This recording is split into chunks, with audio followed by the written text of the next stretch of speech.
Hola, bienvenidos a nuestro informe de política monetaria de marzo del año 2021 en el marco de esta pandemia.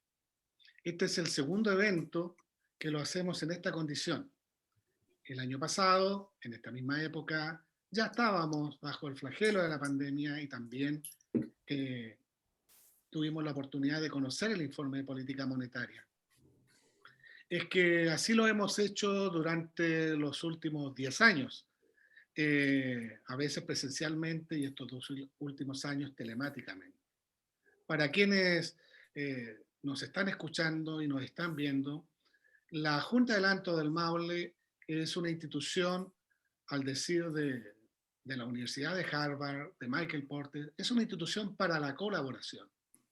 Es una institución que propende a desarrollar lo que los antiguos denominaban el animus societatis, es decir, cómo como comunidad nacional, cómo los chilenos y chilenas, también los inmigrantes, por cierto, podemos desarrollar un ánimo de integración, de espíritu ciudadano, tolerante, por cierto, pero también fraternal, para desarrollar nuestra gran polis, que por cierto es Chile y también nuestra región del Maule. Eh, Siempre entonces hemos propendido a que ustedes conozcan en esta época, al iniciarse el año, eh, cuál es el pulso de la economía chilena. ¿Cuáles son las proyecciones, la actualidad y perspectiva de la inflación, de la política monetaria, de la demanda agregada, del empleo, en definitiva, de las condiciones financieras que, por cierto, en las cuales Chile se está desarrollando y que, por cierto, aspiramos que sean siempre de bonanza?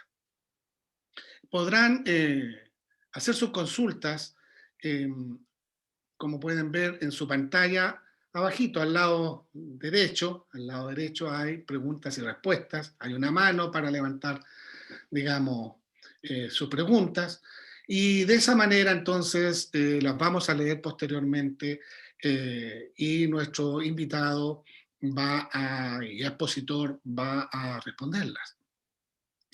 Para ello contamos con un expositor de fuste, de gran trayectoria. Él es una persona joven, muy estudiosa.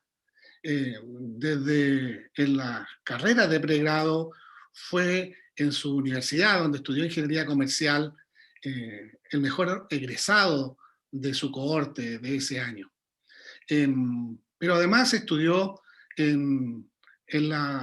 su doctorado en la Universidad de Harvard. Recién comentábamos, antes de empezar hoy día, que a nosotros nos es muy cercana la Universidad de Harvard. La Facultad de Economía y Negocios de la Universidad de Talca tiene convenio con el Instituto de Estrategia y Competitividad que preside nuestro profesor Michael Porter. Así que hemos quizás tenido los mismos profesores, el profesor Takeuchi, el profesor Kettles, el profesor Kramer, por cierto, Jorge Ramírez también, y naturalmente Michael Porter, en esas salas Aldrich, Hobbes, Spengler, donde se realizan esas lindas clases de economía que tienen por objetivo contribuir al crecimiento, al desarrollo, a la prosperidad de los territorios y de cada uno de los sectores. De manera que nuestro invitado entonces tiene una alta calidad académica. Ha sido profesor en diversas universidades en Estados Unidos, inclusive en universidades chilenas, la Universidad de Chile, y también profesor de macroeconomía y mercados financieros en la Pontificia Universidad Católica.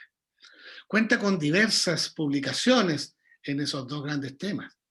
De manera que él, como gerente de la división de política monetaria del Banco Central, es el que hace el trabajo fino de recopilar todos los indicadores junto a su equipo, de procesarlo, de exponerlo al Consejo y después sancionarlo para que nosotros podamos conocerlo. De manera que vamos a poder conocer, si ustedes así lo plantean, a nivel de detalle, las preocupaciones, las inquietudes, vuestras reflexiones sobre la actual política monetaria al mes de marzo de 2021.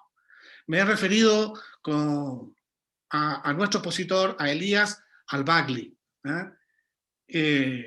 digamos, cuyo segundo apellido es más difícil de nombrar, Irurugayena, vasco, ¿no es cierto? Que llegaron a Chile, su familia, después de la Guerra Civil Española, y que ha hecho a ellos quedarse acá, querer a Chile y aportar, en este caso, en el caso de Elías, desde la economía.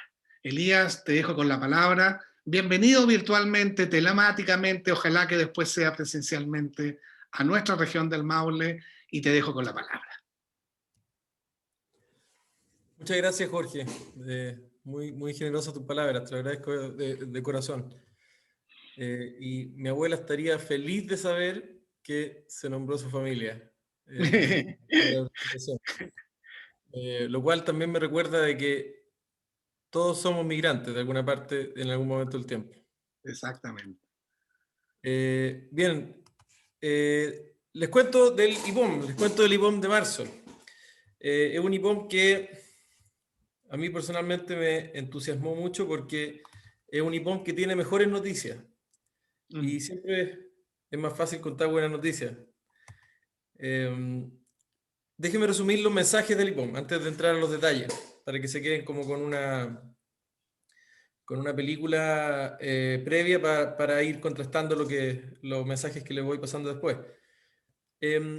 Lo primero a destacar es que la recuperación económica que tuvo Chile el fin del año pasado, que de hecho se ha propagado a principios ya de este año, ya llevamos 2 IMASEC de este año, esta recuperación ha sido mayor a lo que nosotros esperábamos y en general mayor a muchas de las proyecciones de mercado también.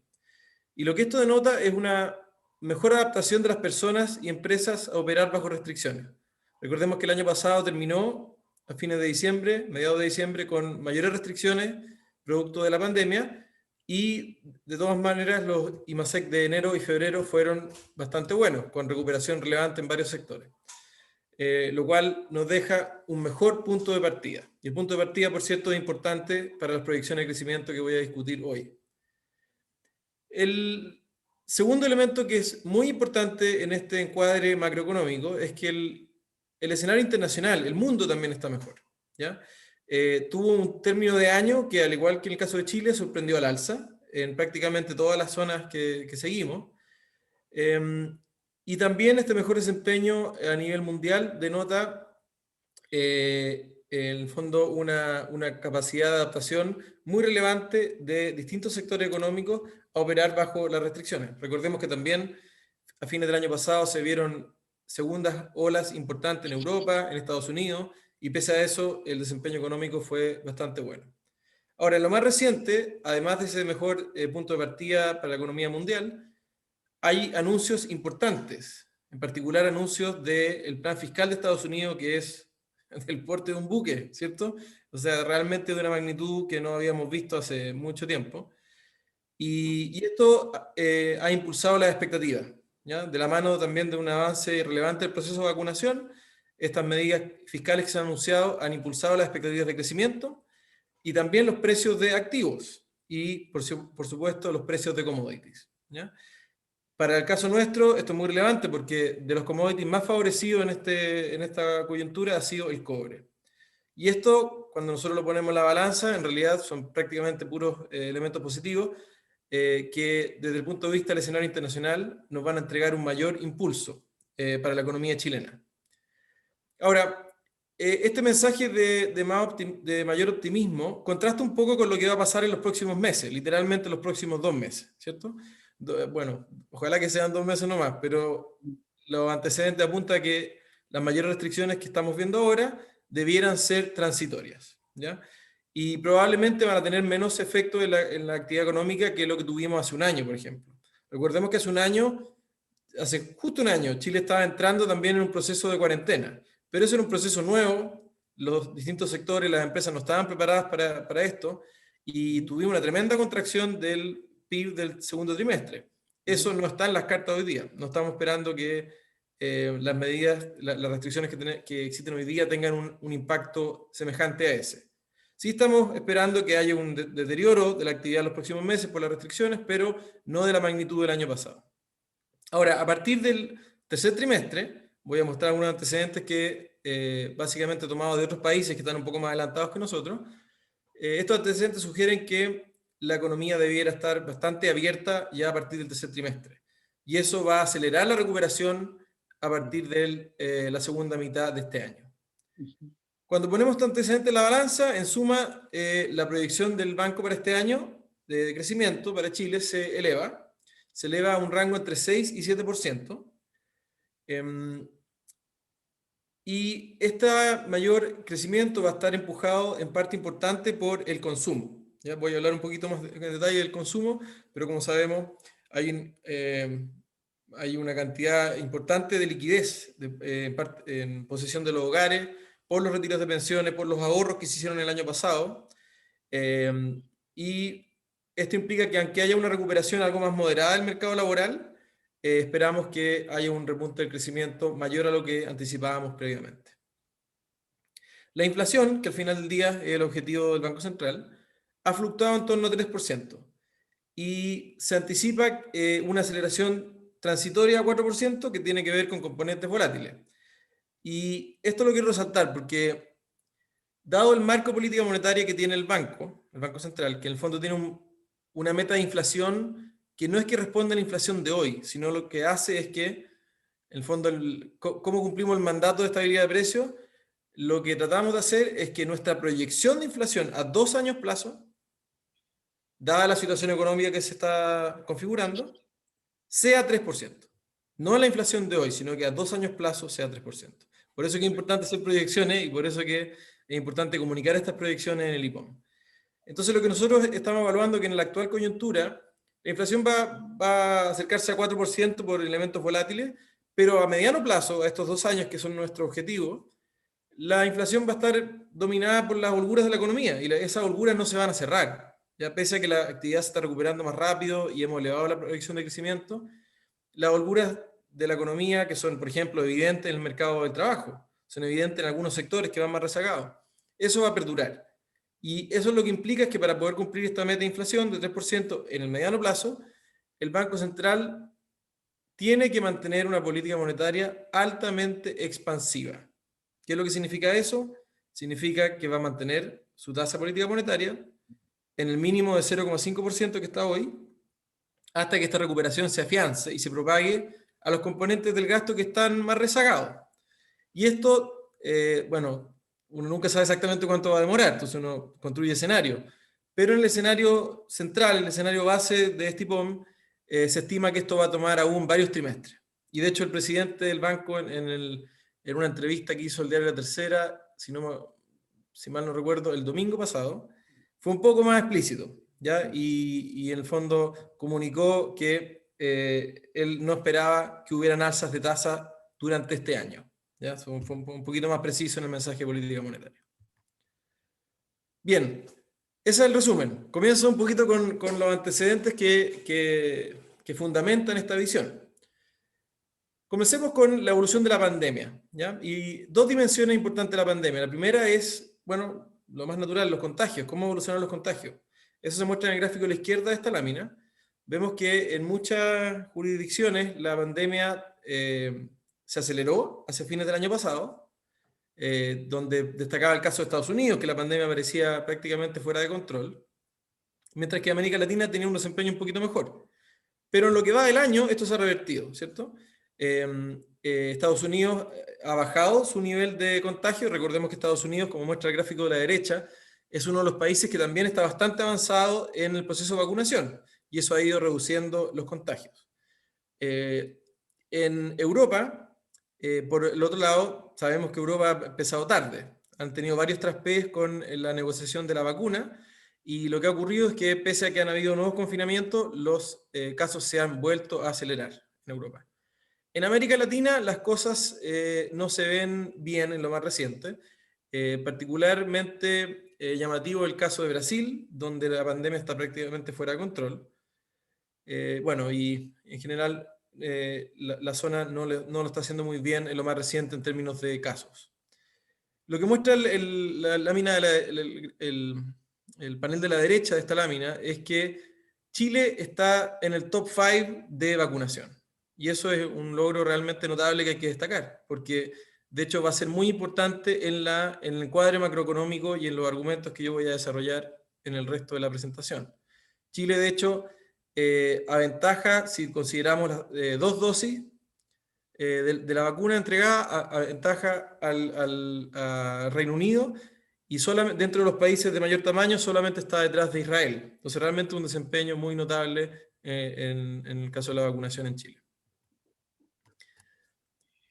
La actividad global se ha recuperado más rápido, esto lo resalté al principio, en la introducción, y esto responde a una mayor capacidad de adaptación, a operar bajo restricciones en distintos sectores que inicialmente se resintieron mucho.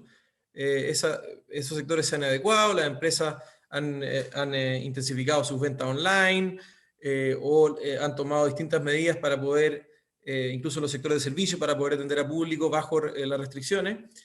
Y esto se ha reflejado en mayor actividad. Ahora también, por supuesto, esto ha sido impulsado de manera importante por la política macroeconómica, ¿cierto? La política monetaria, que ha sido muy, muy expansiva, sobre todo en los países desarrollados, y la política fiscal, ¿ya? Y de hecho, en este IPOM, la política fiscal es más llamativa que la política monetaria, por razones que les voy a explicar en un segundo. Lo que vemos en términos de política monetaria son tasas que están en niveles mínimos en muchos países, y los paquetes fiscales que se han anunciado, en particular en el caso de Estados Unidos, ya acumulan más de 25% del PIB. O sea, si tomamos el PIB pre-crisis, PIB de 2019, los paquetes que Estados Unidos ha anunciado hasta ahora suman más de 25% de ese PIB. Ahora, no se dieron todos en un año, ¿cierto? Se dieron durante el 2020 y se espera también su desembolso durante 2021 y 2022, pero igual es un tremendo paquete fiscal, ¿ya? Ahora, esto también se ha visto en otros países, pero no en la magnitud que se ha visto en Estados Unidos, por cierto. ¿Cuál ha sido la reacción de mercado a estos elementos? Veamos cuáles son los elementos. Mejor desempeño económico, avance de la vacunación en algunos países importantes como Estados Unidos, y redoble de esfuerzos de paquetes fiscales. ¿Cómo ha reaccionado el mercado? Ha reaccionado con expectativas de crecimiento, y eso se ve en varios indicadores. Se ve, por ejemplo, las tasas de interés. Las tasas de interés de plazo más largo han subido. Esto refleja alguna expectativa del mercado de que la Fed, pese a que la Fed dice que no, tendría que subir las tasas.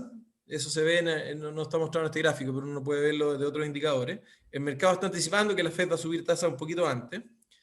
Y también los premios por plazo de los bonos. Ya generalmente cuando hay mejoras en las perspectivas y hay una mayor toma de riesgo, o sea, en el fondo un mejor ánimo en los mercados, bueno, la gente tiende a comprar acciones, tiende a comprar bonos de empresas más riesgosas, tiende a irse hacia activos más riesgosos y dejar los activos más seguros, que son lo que se está mostrando en este gráfico. Y eso hace subir las tasas de los activos más seguros, hace que caiga su precio.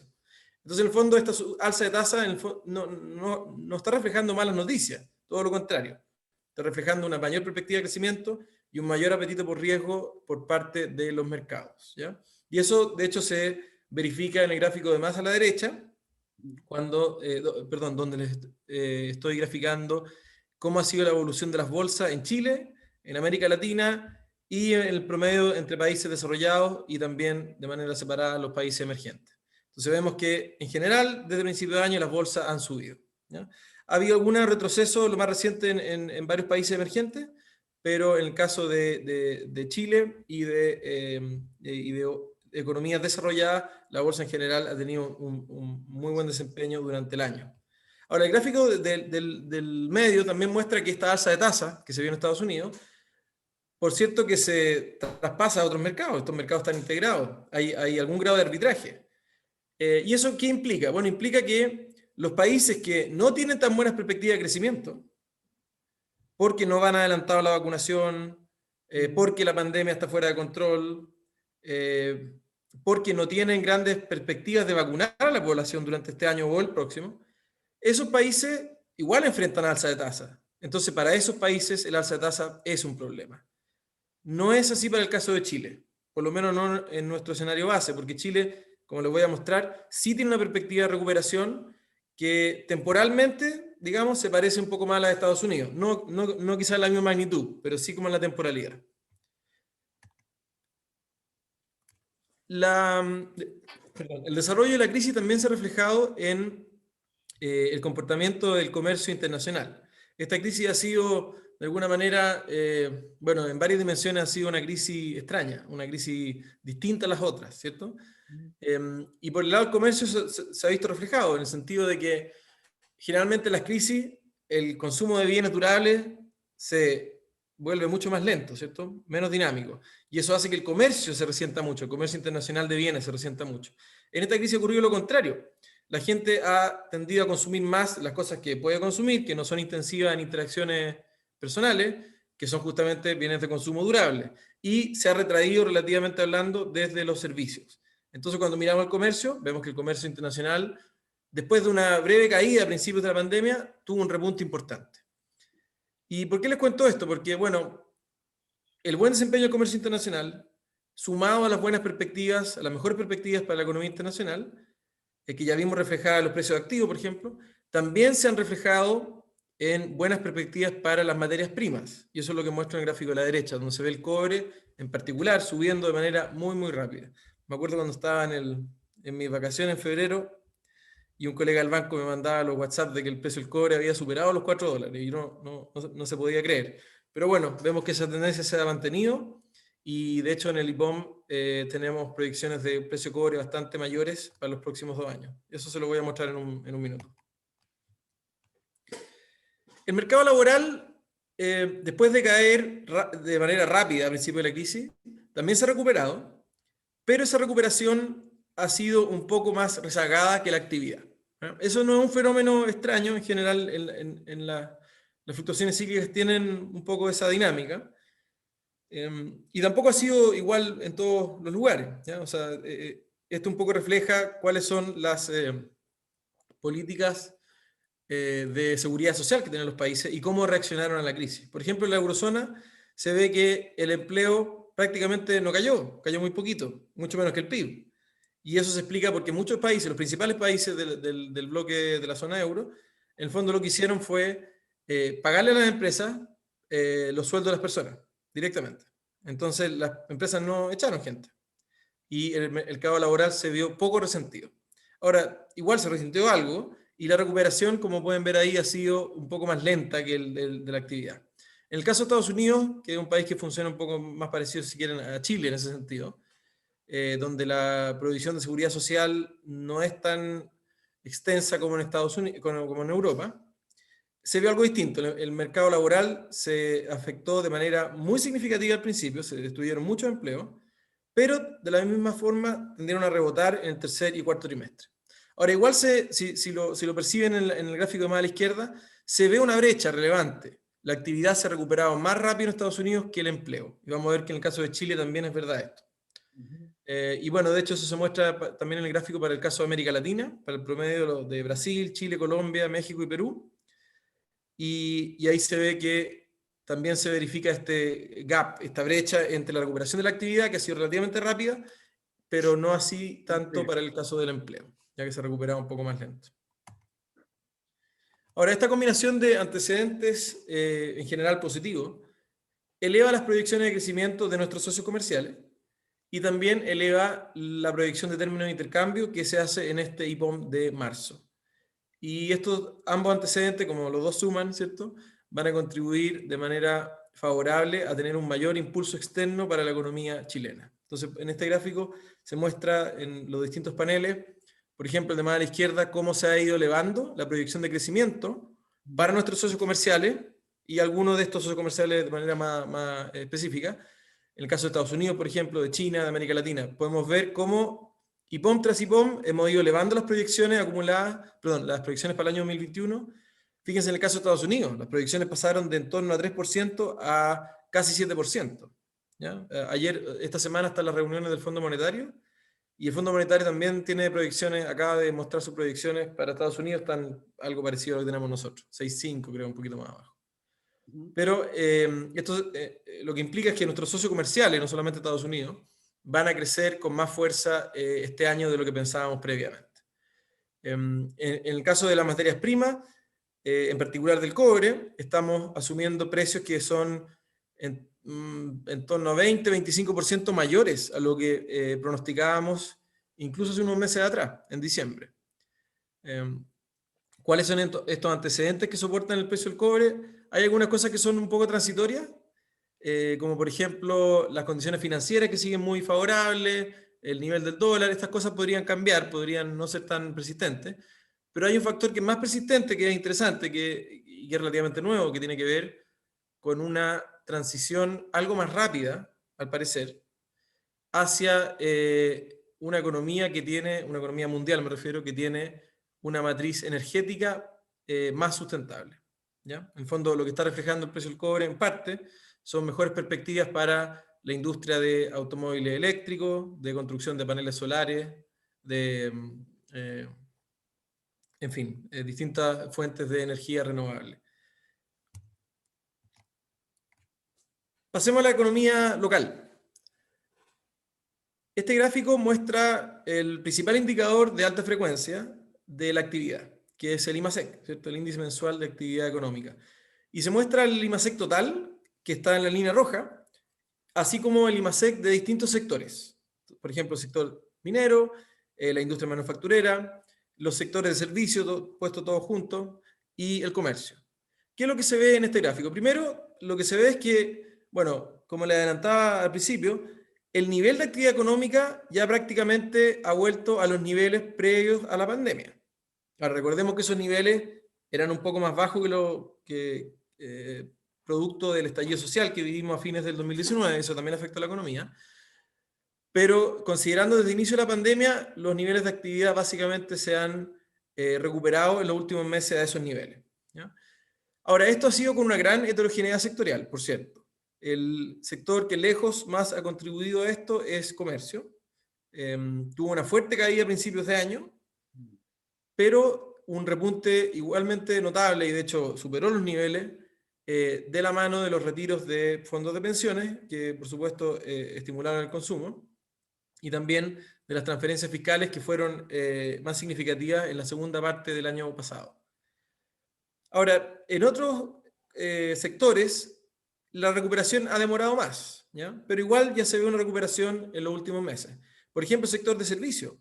Por eso yo les hablaba de la capacidad de adaptación. Los sectores de servicio les costó más recuperarse, ¿cierto? Porque son más intensivos en contacto personal, no se puede vender servicio online, ¿cierto? Eso es mucho más difícil. Entonces, pero pese a eso, el sector de servicios sí se fue adaptando y a medida también que las restricciones fueron cediendo durante el año, hubo una recuperación. Lo que es más notable es que incluso en los meses de diciembre, enero y febrero, que ya están graficados en esta lámina, donde hubo más restricciones productos del alza de los contagios, de todas maneras el sector de servicio ha mostrado algún grado de resiliencia. Así que en general una recuperación económica mejor a lo anticipado, pero que todavía tiene bastante heterogeneidad entre sectores.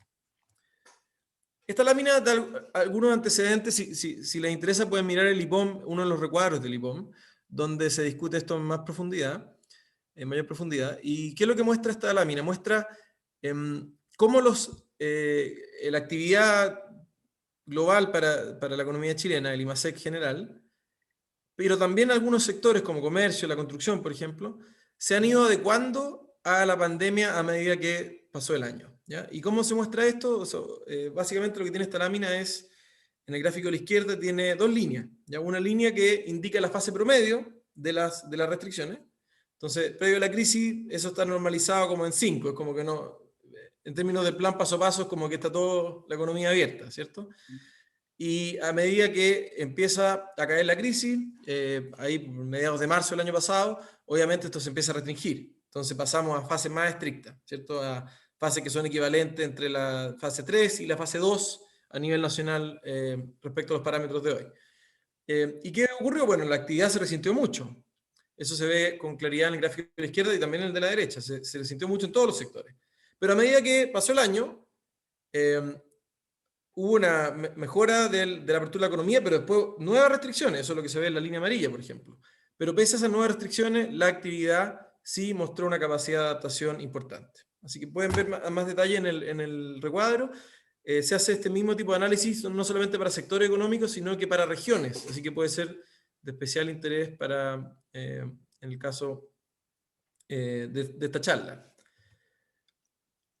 Ahora, en esta lámina me quiero detener un ratito más, porque este es un proyecto de investigación que hemos empujado en el banco hace años, que tiene que ver con la explotación de microdatos.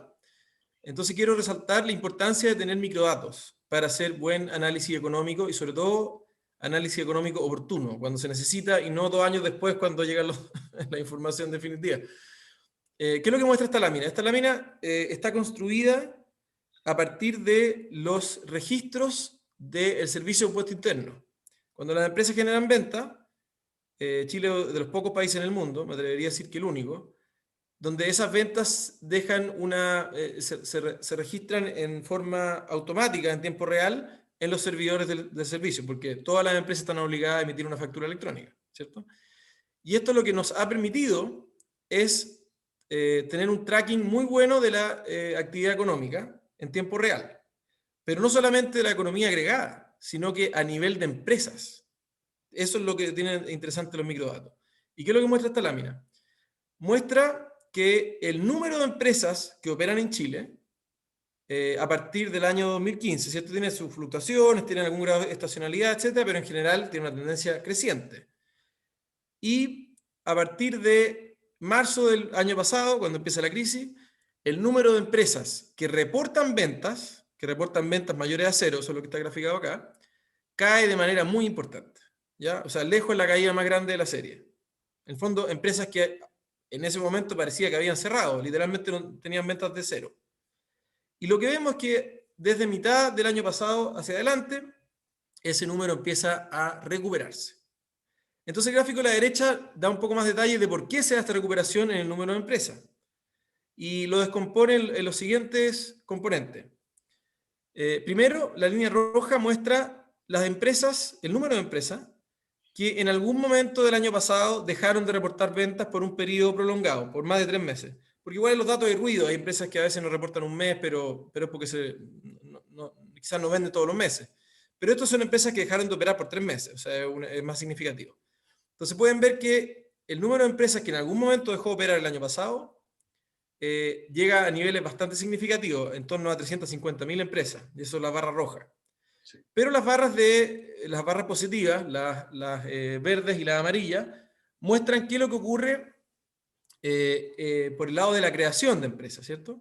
Entonces las líneas verdes muestran la entrada de empresas nuevas que no estaban antes en la economía chilena, el primer año que aparecen en los registros de servicios, y quizás más interesante, la línea amarilla muestra la reentrada de estas empresas que están en la línea roja, ¿ya? O sea, de esas empresas que dejaron de reportar ventas, ¿cuántas de ellas volvieron a recuperarse hacia fines de año? Y lo que vemos es que, más o menos para que se queden con un número fácil en la cabeza, de cada 3 empresas que dejaron de reportar ventas en algún momento del año pasado, 2 se recuperaron, ¿ya? O sea, 2/3, que es un número bien significativo. Si a eso le suman la entrada de empresas nuevas, que son la línea verde, llegamos a la conclusión que de hecho el número de empresas que hay hoy día operando en Chile, cuando digo hoy día me refiero a diciembre en realidad, tendría que tener los datos a febrero, pero no los tenemos todavía. Pero a diciembre por lo menos del año pasado, el número de empresas operando en Chile era de hecho mayor al número de empresas que operaba en febrero antes de la pandemia. Lo cual es una excelente noticia y de hecho nos sorprendió mucho cuando hicimos estos cálculos porque no esperábamos esto. Esperábamos más bien que se hubiera quizás mantenido la tendencia de una alta destrucción de empresas y una lenta creación de empresas nuevas. Y ocurrió lo contrario. Muchas empresas se recuperaron de las que habían salido y tenemos una creación significativa de empresas nuevas. Así que por ese lado, buenas noticias también.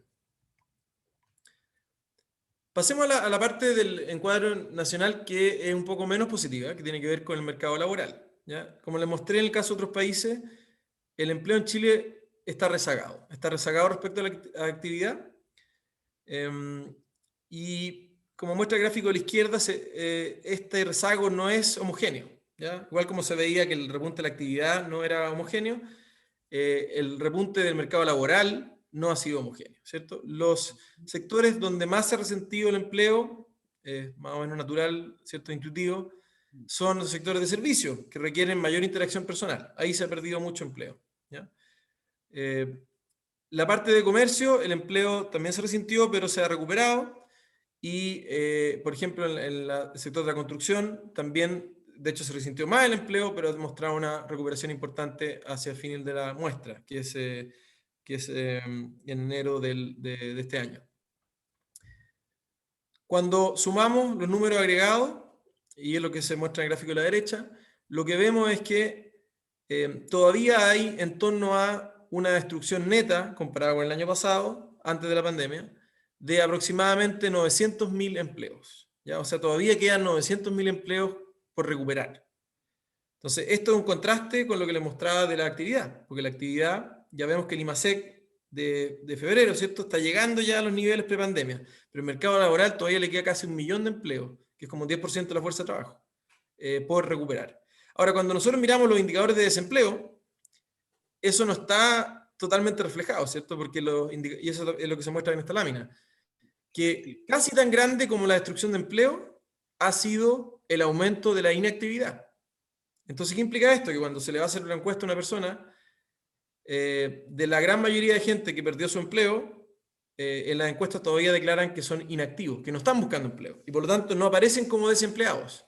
Y por eso que yo en general recomiendo no mirar tanto la cifra de desempleo. No tiene nada que ver con temas de medición ni nada, o sea, está bien medido el desempleo. El tema es que el desempleo puede no reflejar bien las holguras del mercado de trabajo, porque mucha gente se declara inactiva. En este caso, en el caso de la pandemia, la inactividad ha sido particularmente fuerte y ha costado revertir en el caso de las mujeres, que muchas se declaran que no están dispuestas a trabajar o no están en condiciones de trabajar por, en muchos casos, tener que encargarse del cuidado, ya sea de niños que no están yendo al colegio o de adultos mayores, ¿ya? Y eso ha contribuido de manera importante a esta mayor inactividad que vemos en el mercado del trabajo. Entonces el mercado del trabajo tiene una mezcla de probablemente una menor demanda por trabajo, pero también tiene factores de oferta, tiene alguna limitante en la oferta de trabajo, en particular de la oferta de trabajo de mujeres. El consumo, que es el principal componente del gasto, o sea, porque la actividad se puede medir por el lado de la oferta, ¿no es cierto? Que es lo que le mostré recién, los sectores económicos que contribuyen a la generación del Producto del Interno Bruto, del PIB, pero ese PIB se gasta de alguna manera, ¿cierto? Y por el lado del gasto, los principales componentes son el consumo y después le sigue la inversión, ¿cierto? Esta lámina da algo de antecedentes de cómo ha sido la evolución del consumo. Lo que vemos es que el consumo privado en la primera parte del 2020 se contrajo de manera bien importante, ¿cierto? Cuando empezó la crisis, recordemos que se viene un deterioro fuerte del mercado del trabajo, mucha incertidumbre y bueno, mucha gente queda en la calle.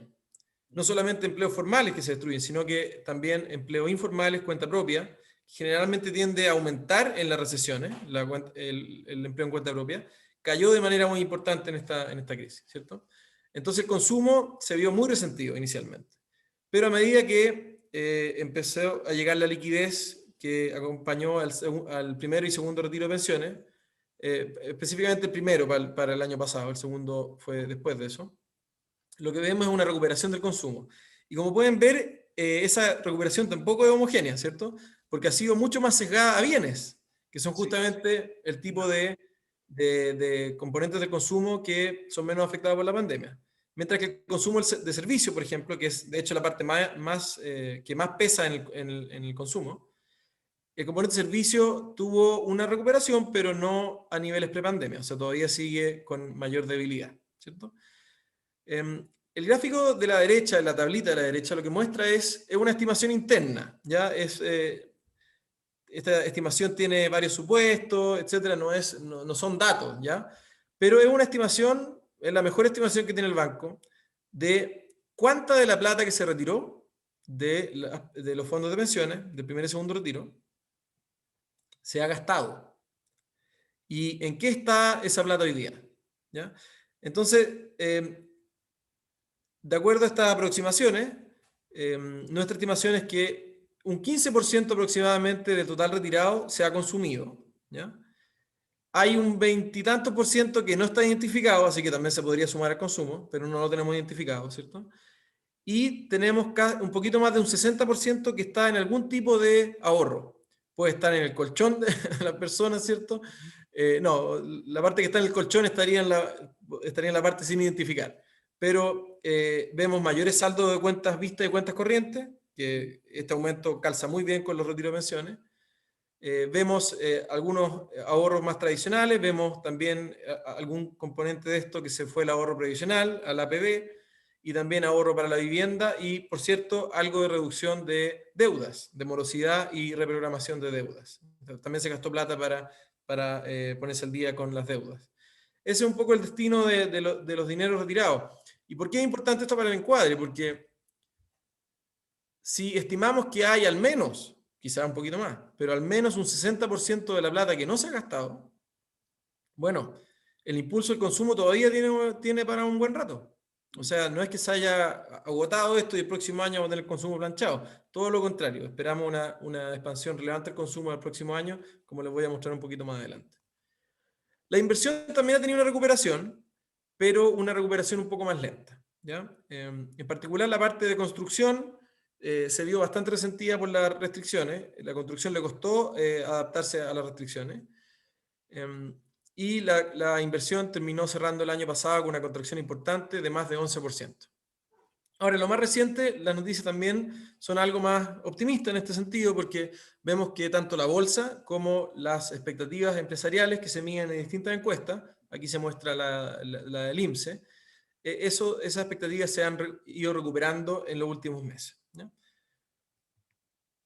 Reflejando las tendencias que recién mostré, podemos ver, o más bien con esas tendencias podemos entender la evolución del crédito, que obviamente es una variable que el Banco Central sigue con mucho interés, porque al final del día es el mecanismo con el cual se transmite la política monetaria en las condiciones de crediticia. ¿Qué es lo que vemos? Vemos que los créditos de consumo se han contraído muchísimo, ¿ya? Y esa tendencia no ha cambiado marcadamente, lo cual probablemente refleja, a ver, en parte una mayor percepción de riesgo, pero también en gran parte que los hogares tienen mucha más liquidez, entonces no tiene tanto sentido buscar deudas de consumo que típicamente son de corto plazo, ¿cierto? Entonces eso de alguna manera ayuda a explicar, tanto por la oferta como por la demanda de crédito, el hecho de que el crédito de consumo haya caído tanto. Esto también se observa en otros países, por lo demás. Por otra parte, los créditos de vivienda siguen expandiéndose a tasas sin mayores variaciones, en torno a 6-7%, mientras que los créditos comerciales, que esto es un poco más interesante, vemos que se aceleraron bastante entre el segundo y el tercer trimestre del año pasado. Este es básicamente el pic de los créditos FOGAPE COVID, ya que tienen las garantías estatales y que tuvieron también incluidos en el programa de la FSIC, la facilidad condicional al incremento de colocaciones, que es una facilidad especial que el Banco Central dio de prestarle plata a los bancos comerciales, con la condición de que los bancos comerciales a su vez prestaran esa plata a empresas. Y esta combinación de políticas, la liquidez que entregó el Banco Central y las garantías estatales que se pusieron a esos créditos, permitieron que se acelerara bastante el crédito comercial, que es una cosa que no ocurre en las recesiones. En las recesiones ocurre lo contrario, ¿cierto? Todo el crédito se contrae. Pero en esta recesión también tuvo esa particularidad de que el crédito comercial, por lo menos, se expandió en vez de contraerse. Y yo me atrevería a decir que esto es una de las razones que explican uno de los gráficos que les mostré hace un ratito, de por qué las empresas han sobrevivido. ¿Por qué empresas que dejaron de vender y que estaban en las cuerdas hoy día pudieron volver a vender? Bueno, porque pudieron mantener algún nivel mínimo de operaciones, en parte importante gracias a estos créditos que se produjeron en la parte el momento más álgido de la crisis. El desempeño de la actividad también ha estado alentado por el aumento de la demanda externa, ¿cierto? Del mejor desempeño de la economía mundial. Y esto se ha visto en unas exportaciones que fueron más dinámicas, sobre todo cuando las medimos en términos de nominales, ¿cierto? Porque el precio del cobre también se elevó mucho, y eso elevó el valor de nuestras exportaciones. Por otro lado, como les mostré recién, el consumo, si bien repuntó a final del año pasado, y también la inversión repuntó a final del año pasado, tanto el consumo como la inversión mostraron fuertes contracciones el año 2020. Y esto implica que el consumo y la inversión de bienes importados cayó también, ¿cierto? Entonces esto explica una cuenta corriente que de hecho tuvo una reversión para Chile, ¿ya? Se revirtió a niveles positivos y cerró el año 2020 con un nivel positivo desde niveles negativos del año 2019. O sea, tuvimos una reversión de cuenta corriente. En el IPOM también hay un recuadro que explica un poquito más y descompone esta reversión de la cuenta corriente en distintos componentes. Vamos ya a la inflación. Primero les voy a mostrar cómo ha evolucionado la inflación y después me voy a referir a las proyecciones de inflación. La inflación ha tenido algún grado de volatilidad el año pasado, volatilidad importante. Inicialmente menores presiones inflacionarias, pero después tuvimos mayores presiones inflacionarias por el aumento rápido que tuvo el consumo de algunos bienes, ¿cierto? Producto del retiro de pensiones. En lo más reciente, la inflación básicamente está reflejando la reversión del precio del petróleo, que recordemos cayó de manera muy importante a principios de la crisis. Y eso sobre todo va a empezar a afectar las proyecciones que tenemos de corto plazo. Pero esos son los componentes más volátiles de la inflación. El gráfico de la derecha muestra la evolución del IPC, ¿cierto? Y también del IPC subyacente, que excluye las categorías más volátiles. Lo que vemos es que después de un largo tiempo de estar bajo la meta, aproximadamente 2 años, la inflación ha tendido a converger a la meta de 3%, tanto en el componente del IPC como el IPC subyacente. Pasemos a las proyecciones, ya para ir cerrando la presentación. En el corto plazo, como ya les adelantaba, se anticipa mayor debilidad, ¿cierto? En particular, los meses de abril y mayo esperamos que van a ser meses peores. Esperamos que, bueno, como se muestra en el gráfico de la derecha, estamos en los niveles de cuarentena de restricciones más elevados que hemos tenido en toda la pandemia. O sea, algo así como el 85% de la población está en cuarentena en este momento. De hecho, puede ser más por las medidas más recientes. Pero cuando hicimos el IPOM, que fue la semana pasada, está en torno al 82%, creo, el porcentaje de la población bajo cuarentena, o sea, bajo la fase 1. Y eso sin duda va a afectar la actividad. Pero esperamos que eso, como les decía antes, sea relativamente transitorio. ¿Y en qué se basan estas buenas expectativas de que esto va a ser transitorio? Aquí, bueno, como Chile está liderando el ranking de vacunación, estamos en la extraña situación de no tener muchos precedentes, porque estamos relativamente adelantados. Pero igual hay algunos precedentes. Hay un par de países que están más adelantados que nosotros. Y uno de esos países que se muestra acá es Israel. Y lo que muestra Israel, que ya ha vacunado a más del 60% de su población, lo que se muestra en el caso de Israel es que ellos también estaban en el pic de contagios cuando empezaron su programa de vacunación. Y durante varias semanas, el contagio se mantuvo y de hecho se elevó, pese a que se estaban administrando las vacunas. Pero ya hace cosa de aproximadamente un mes, un poquito más quizá, se empieza a ver una reducción de los casos y hoy día están con niveles de contagio muy, muy bajos. Tan así, como muestra el gráfico a la derecha, que las restricciones se han ido relajando. El otro día escuchaba un podcast y el entrevistador estaba en un concierto en Israel. No era un concierto sin restricciones, pero igual, no sé, eran más de 200 personas que se habían juntado en el concierto. Así, y los bares están abiertos, o sea, claramente están en otra situación que lo que estamos nosotros y lo que están muchos países. Así que esa es la luz al final del túnel. Y lo bueno es que aparentemente ese túnel no le queda mucho. De hecho, en el caso de Chile, no lo tengo en la presentación, me disculpo por eso, no alcanzamos a actualizarlo. En el caso de Chile ya se ve una caída de los contagios y de los casos graves y hospitalizaciones de aquellos segmentos etarios que ya se han vacunado y que ya tienen inmunidad producto de la vacuna, ¿cierto? Así que yo creo que esto se va a ver bastante parecido a Israel. La verdad no veo, por lo menos en el escenario más probable, no pensamos que nuestra evolución va a ser muy distinta. Así que eso nos mantiene optimistas de que en los próximos meses debiéramos tener un grado de apertura bastante relevante en el país.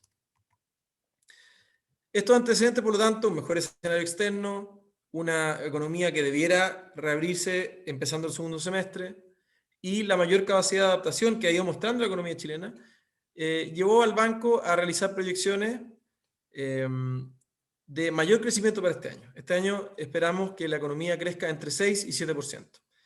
Y les voy a dejar con un número para que lo piensen un rato, porque alguna gente nos ha tildado de optimista, de que esta proyección es muy alta, sobre todo pensando que estamos todavía en el medio de la pandemia y que las restricciones son altas. Les voy a dar el siguiente número para que lo verifiquen ustedes si quieren, se puede hacer de manera sencilla. Supongan que el PIB del resto del año, el IMASEC, en términos desestacionalizados, se queda plano donde está hoy día, ¿ya? Pegado en el nivel de febrero. No hay nada de crecimiento, tampoco hay caída, se queda plano. Creceríamos casi 9% este año.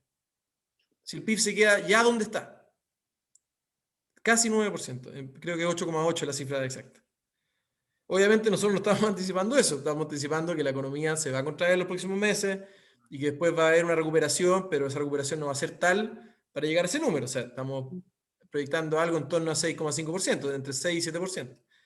Pero ese número, ese 8,8 que les digo, es un benchmark para entender esta proyección. O sea, gran parte de la mejor proyección, perdón, de la proyección alta, de este número alto, tiene simplemente que ver con las bases de comparación del año pasado, que fueron muy bajas.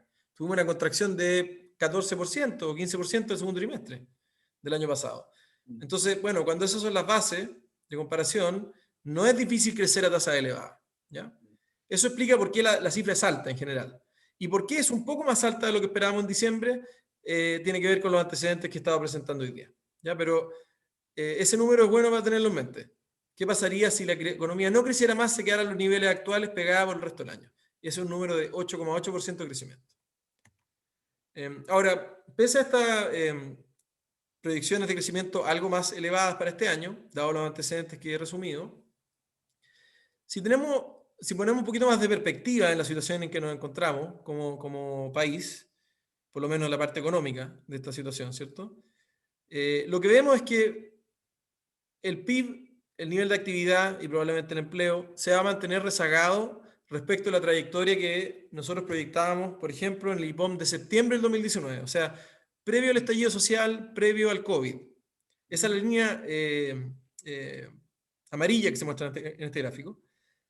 Y esa línea amarilla está, por ejemplo, para el año 2021, más de 10% por encima de lo que estamos proyectando hoy. O sea, básicamente, respecto a esa proyección, Chile ha perdido 10% del PIB. O sea, la economía chilena es 10% más pequeña de lo que sería si no hubieran pasado estos eventos y bueno, si se hubieran dado las proyecciones nuestras. Nunca tuvimos el contrafactual de si se hubiera crecido de esa manera sin la crisis social y sin el COVID. Pero era una proyección que en ese momento estaba bastante alineada con el mercado, tampoco era una proyección optimista, digamos. Así que este gráfico un poquito pone en perspectiva las cosas. Tenemos una mejor visión para Chile por los antecedentes recientes que les comentaba, pero esa percepción no alcanza ni por cerca a recuperar la economía a los niveles o a la tendencia que traía el crecimiento económico previo al estallido social del 2019 y previo al COVID. Déjenme darle un poco de detalle de la proyección, ¿ya? Esta proyección entre 6 y 7% de crecimiento para este año se basa en un consumo que crecería en torno a 12%, el consumo total. ¿Y qué incide en esta proyección? Incide principalmente la liquidez provista por los retiros de pensiones. Recordemos esta tabla que les mostré, que da mucha liquidez por parte de los hogares. Y esto implica que aunque el mercado laboral se demore un poco en recuperarse y esos empleos se mantengan rezagados respecto a la actividad, los hogares igual tienen bastante liquidez. Por cierto, no está igualmente distribuida, no estoy diciendo eso, pero de que hay liquidez, la hay. Y eso va a contribuir a apoyar el crecimiento del consumo. Y, por supuesto, la recuperación de la actividad y también del empleo. Para la inversión, disculpen, se anticipa una recuperación algo más moderada, ¿ya? Impulsada por el gasto público en inversión. El nuevo presupuesto anunciado tiene un componente importante de inversión pública y también en alguna medida por los grandes proyectos de minería y energía. Nosotros generalmente miramos el catastro de la Corporación de Bienes de Capital, que mapea los principales proyectos de inversión.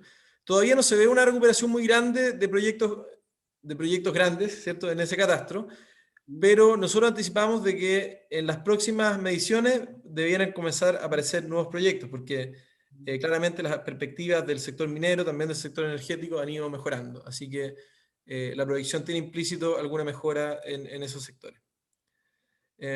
Ahora, para el sector corporativo, no minero, ya piensen en la empresa común y corriente de otros sectores, no esperamos un gran repunte de la inversión, ¿ya? Y la razón, un poco se detalla aquí, el informe de percepciones de negocio que también realiza el Banco Central, le pregunta a las empresas, y en este caso se hizo un cuestionario especial, de si va a invertir o no va a invertir, y las empresas que responden que no van a invertir, se les pregunta por qué. Y acá está el listado de razones. Entonces, la razón que con mayor frecuencia se cita es que la situación económica todavía es muy incierta, seguido porque hay una falta de demanda, tercero porque hay una situación política incierta, y un poquito más abajo que las empresas están más endeudadas, ¿ya? Entonces hay varias razones para pensar de que, pese a que hay una recuperación económica algo mayor de lo que anticipábamos antes, probablemente la contribución de la inversión a esta recuperación va a ser relativamente modesta. Y va a ir probablemente más rezagada respecto, por ejemplo, al consumo, que va a ser el componente más dinámico en esta recuperación. Y ya para ir terminando, déjenme compartir las proyecciones de inflación, que al final del día esto es lo que amarra todo el cuento, ¿no es cierto? Cuando mi grupo va y le presenta al consejo, nuestro gráfico se tiene que ver así. No es que mecánicamente se vea así, pero en el fondo, dado el encuadre económico, el staff del banco, de la División de Política Monetaria, le propone al Consejo distintas trayectorias de política monetaria que son coherentes con una convergencia de la inflación al 3%. En otras palabras, yo no puedo llegar al Consejo con un encuadre macro donde la inflación no converge a 3%, porque ese es el ancla, ¿ya? Y en esta proyección, por supuesto, no es distinto, no hay diferencia en ese sentido. Lo que vemos es que la proyección de inflación va a tener variación, ¿cierto? O sea, se va a acelerar en torno al 4%. Como ya le adelantaba, esto tiene que ver esencialmente con los componentes volátiles de la inflación, que es lo que se muestra en la línea punteada, que es el IPC total, que está incidido por los componentes volátiles, mientras que el IPC subyacente, que excluye los volátiles, de hecho va a tener una desaceleración y se va a desacelerar en torno a 2,5%, de acuerdo a las proyecciones, para luego converger al 3%. Entonces, ¿cuál es el encuadre? ¿Qué es lo que está detrás de esta evolución de la inflación? Esta es la parte más importante del desarrollo de Unipom. El escenario es el siguiente, o sea, tenemos una mejor perspectiva para la economía que lo que teníamos en diciembre, pero eso no implica que las brechas de la actividad, que la holgura del mercado laboral, que el rezago de muchos sectores económicos se vaya a cerrar en los próximos meses, ¿cierto? El escenario no tiene eso. El escenario tiene todavía implícito un rezago del mercado laboral por varios trimestres. El fondo tiene holguras que van a permanecer abiertas.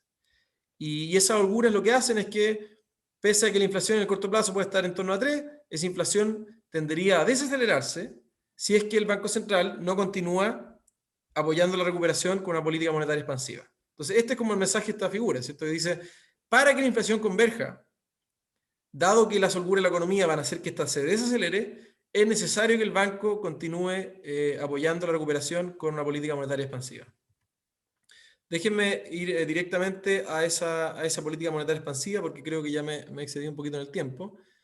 Esa política tiene que ver con dos elementos principales. El primero, el más importante, es lo que estoy mostrando en esta lámina, que es lo que llamamos el corredor de tasas, ¿ya? Desde hace un año más o menos, el Banco Central está siendo más explícito en su comunicación de posibles escenarios, posibles trayectorias para la tasa de política monetaria. Lo que se muestra en este gráfico, hay un área sombreada, ¿cierto? Que es de como una tonalidad blanca, que tiene unas líneas blancas que la definen. Esas líneas lo que están mostrando, o esa área lo que está mostrando, son las posibles trayectorias de la política monetaria en distintos escenarios. Entonces, las que están más por encima, ¿cierto? La parte superior de esta área que está sombreada blanca, lo que describen son los buenos escenarios. Son escenarios donde, por ejemplo, el consumo nos sorprende y crece incluso más de lo que estamos proyectando, que les mostré hace un par de láminas. Por ejemplo, la gente, la apertura de la economía quizás procede un poco más rápido o procede de la misma velocidad, pero la gente le da como una especie de euforia y sale y gasta más de lo que estamos considerando en el escenario central. Bueno, ese mayor repunte de la demanda sería sin duda una noticia bienvenida, pero podría acelerar un poquito más la inflación respecto a lo que les mostraba en el gráfico anterior. Y eso requeriría que el banco, o más bien podríamos decir, permitiría que el Banco Central también empiece a normalizar su política monetaria algo antes de lo anticipado, ¿ya? En los escenarios más negativos, que son escenarios, ¿cierto?, distintos al escenario base, que también se podrían dar, por cierto, por ejemplo, pasa lo contrario. La incertidumbre sigue siendo alta, los hogares no quieren gastar o gastan menos de lo que está proyectado, la recuperación del mercado laboral es aún más rezagada de lo que anticipamos. Esa combinación de antecedentes seguramente implicaría una demanda más débil, presión inflacionaria más bajas respecto a lo que tiene el escenario central.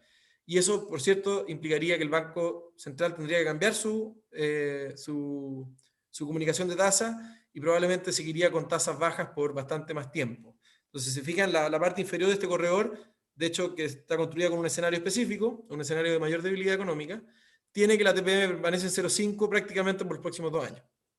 Entonces, ese es como el rango razonable de cosas que pueden pasar.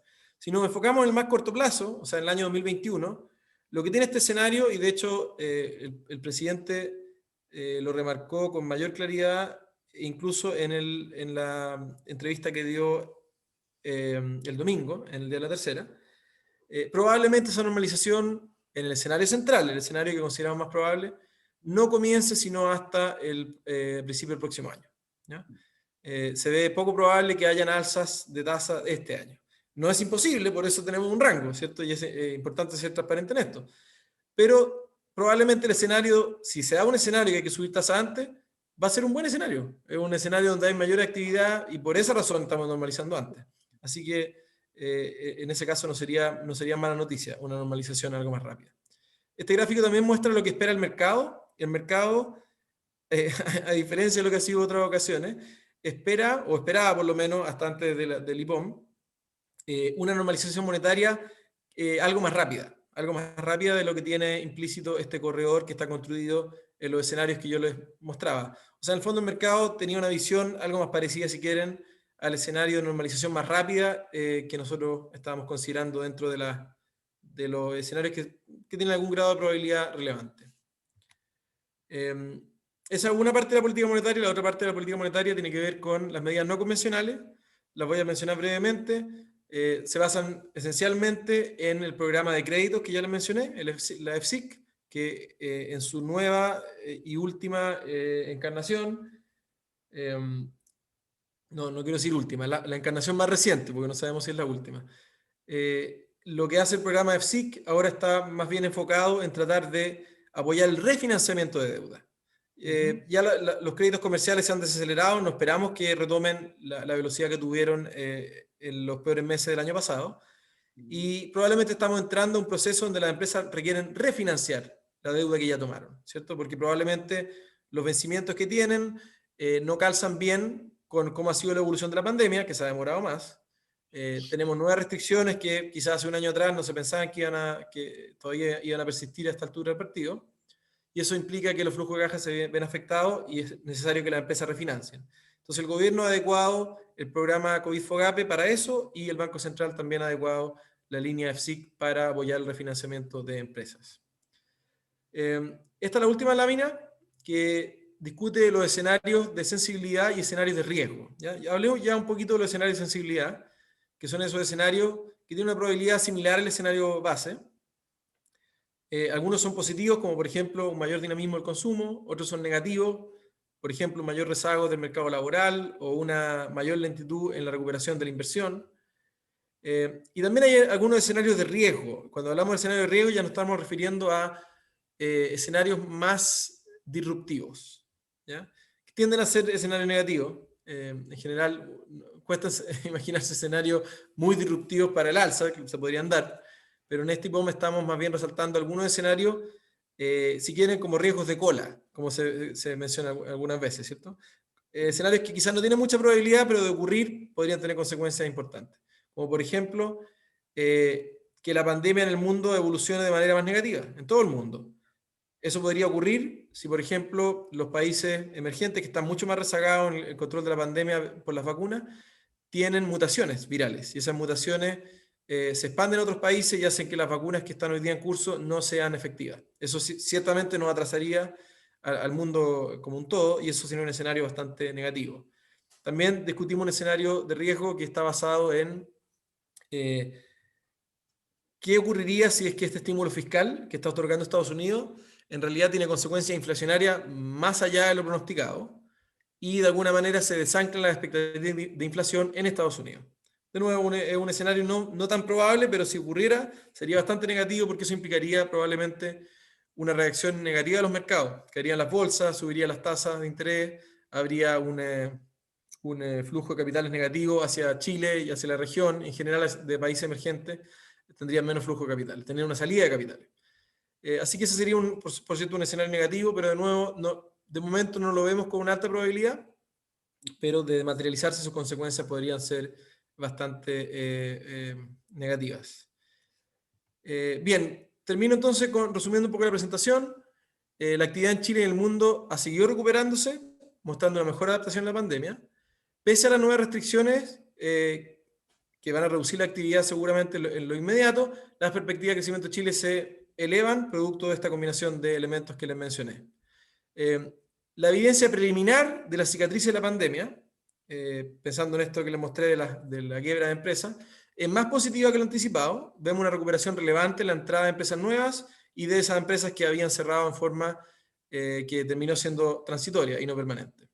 Sin embargo, las holguras van a permanecer durante el horizonte de proyecciones de 2 años, con una probable recuperación más rezagada de la inversión en el mercado laboral respecto de la actividad. Y eso va a requerir una política monetaria que se va a mantener altamente expansiva durante varios trimestres, probablemente durante todo este año, ¿cierto? Para apoyar ese proceso de recuperación. Aún persisten varios riesgos relacionados con lo inédito de este shock ocasionado por la pandemia, como lo mencioné recientemente, así que no lo voy a repetir. Y con eso termino mi presentación y quedo más que feliz y honrado de responder a las preguntas que puedan tener.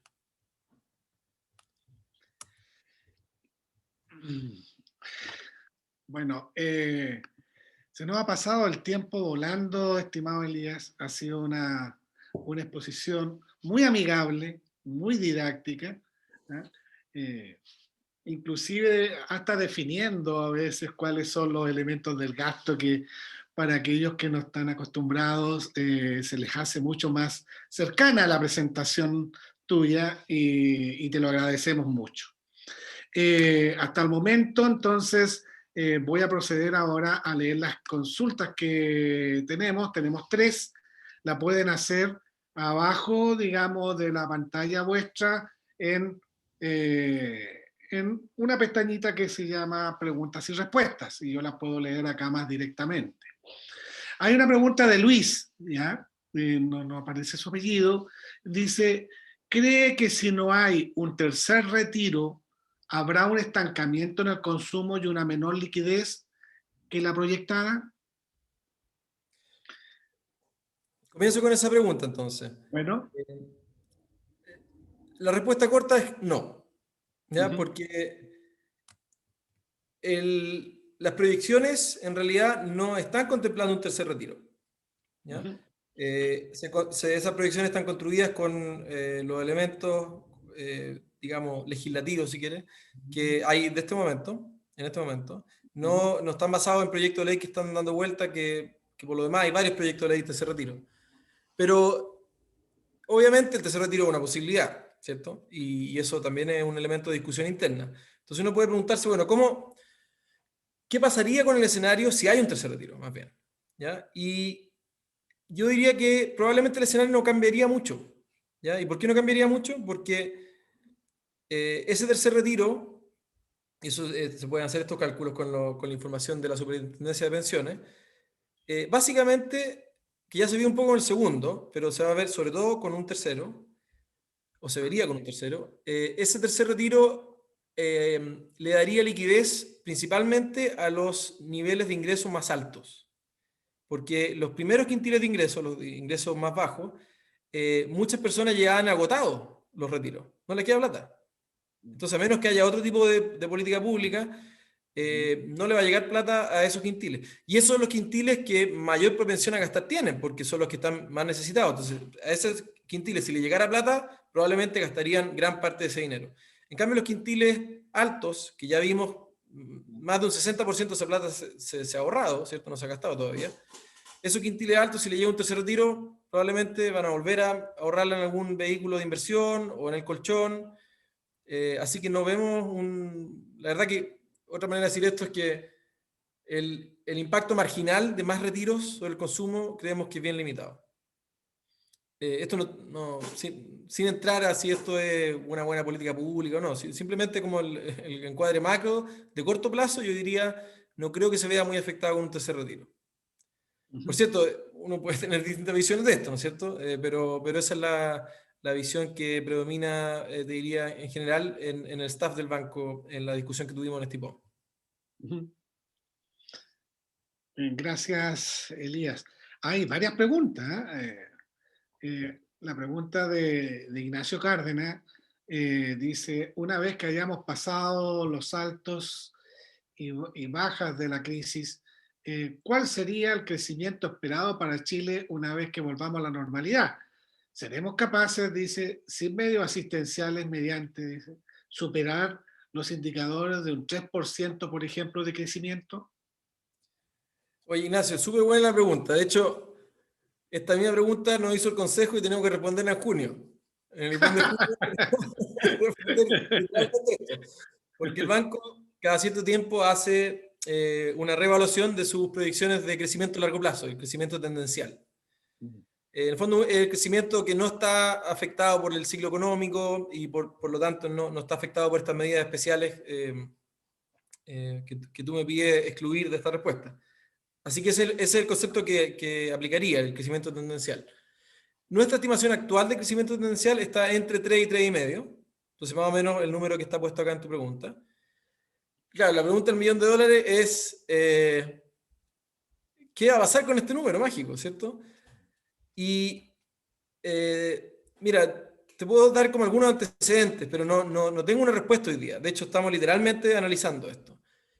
Si me hubiera hecho esa pregunta hace 2 años, yo hubiera dicho, mira, la productividad ha sido relativamente baja los últimos años, ya llevamos varios años de productividad menor al promedio, quizás la visión de productividad que tenemos está un poco anticuada y hay que actualizarla y hay que bajarla, básicamente. Pero, ¿qué ha pasado en la pandemia? La pandemia ha profundizado algunas tendencias que veíamos de antes. Una adopción, por ejemplo, tecnológica que se venía acelerando, se aceleró mucho con la pandemia. Y de hecho, cuando midamos la productividad este año, no me cabe duda que la productividad medida este año va a ser bastante más alta. Eso es mecánico, porque la actividad se ha recuperado y el empleo no. O sea, la actividad del último IMASEC ya está en los niveles de prepandemia y el empleo todavía le falta 1 millón de empleos para recuperarse. Cuando uno mide la productividad, eso va a salir mayor productividad. La pregunta es si eso es un tema de medición, de un rezago, ¿qué puede uno tomar de eso para proyectar hacia adelante? ¿Ya? Yo creo que es una pregunta más difícil. Yo creo que hay elementos que van a jugar en contra de la productividad y el crecimiento, como por ejemplo la cicatriz de la pandemia, ¿cierto? Igual tenemos empresas que quebraron, igual tenemos sectores que se vieron con bastantes disrupciones y tenemos un mayor endeudamiento de las empresas. Entonces probablemente eso va a afectar un poco la inversión, va a rezagar la recuperación del mercado laboral. Pero por otro lado tenemos estos elementos positivos. Tenemos una ganancia más genuina de eficiencia en varios sectores, así que eso podría jugar a favor del crecimiento también. Y no necesariamente en contra del empleo, ¿cierto? Porque al final del día las ganancias de eficiencia pueden tener un efecto de empleo de corto plazo, quizás sustituyen empleo en corto plazo, pero en el largo plazo, por lo menos la historia muestra que el desarrollo tecnológico y el progreso de los países y los avances tecnológicos vienen de la mano con aumentos en el empleo, no disminuciones. Así que yo diría que está por verse esa respuesta, no te podría hoy día adelantar si se va a bajar o subir, pero te invito a mirar con atención el IPOM de junio, donde estoy obligado a dar una respuesta concreta a ese número. Así que, eso.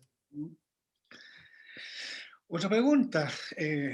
Bueno, la firma es de una institución muy querida, como el Rotary, digamos, Rotary San Agustín dice.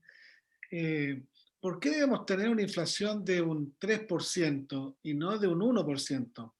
¿Qué factores hace que el Banco Central tome esa decisión?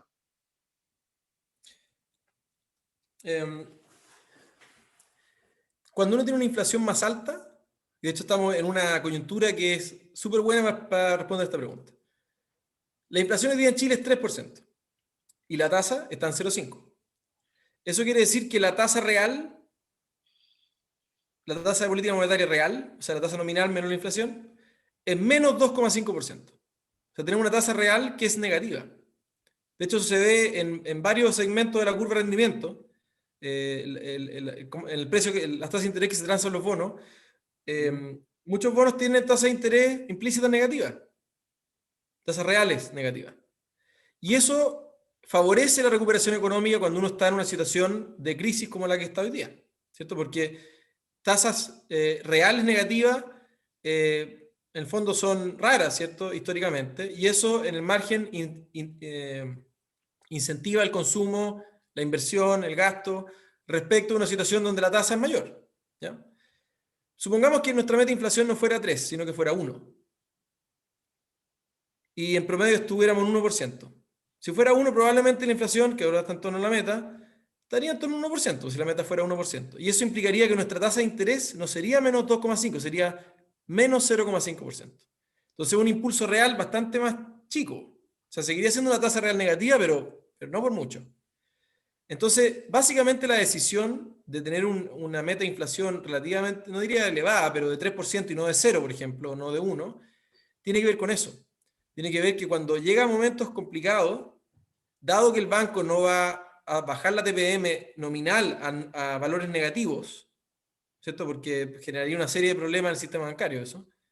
Es lo que se llama el zero lower bound, la cuota inferior mínima. Todos los bancos centrales están con este problema, de que no puede o les cuesta mucho bajar la tasa de interés a niveles negativos. Entonces, cuando llegan esos episodios, es bueno tener inflaciones que son más altas. Y eso se logra con metas de inflación que son más altas. Así que, a respuesta a tu pregunta, la definición de una meta de inflación de 3% tiene básicamente como objetivo un mejor manejo de la política monetaria contracíclica. Te permite dar un mayor impulso real cuando las cosas se ven mal en la economía. Elías, hay una pregunta muy relacionada, parte la respondiste, sobre por qué no mantiene la tasa de interés en 0% el Banco Central, como lo han hecho algunos países europeos. Un poco está en tu respuesta. No sé si quieres agregar algo. Sí, sí, porque hay un elemento un poco distinto en esta pregunta, y es que ¿por qué no solo tenemos 0,5 y no en 0? ¿Ya? Porque hubo alguna preocupación en los primeros meses de la crisis de que si las tasas se iban a 0%, iba a haber muy pocos incentivos para tener depósitos en fondos mutuos de renta fija de corta duración, ¿ya? Porque el fondo iba a rentar literalmente 0.